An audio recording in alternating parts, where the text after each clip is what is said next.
Hey everyone, welcome. Need to move your USDT from the Binance Web3 Wallet back to a crypto exchange like Binance or KuCoin. Let us start doing this. So guys, you need to go to Binance app or the web version to start.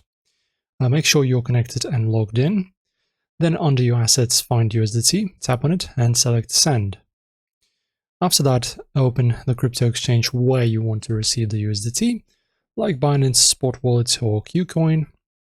Head to deposit section, select USDT and make sure you choose the correct network, depending on what your Web3 wallet holds.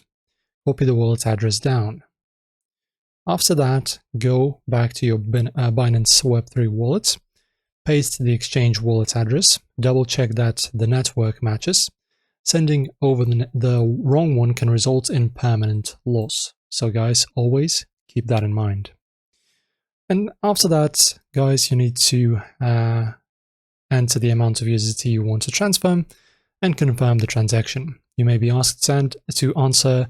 You may be asked to a security code or verify with biometrics. And that's it. Your USDT will show up in your exchange account shortly.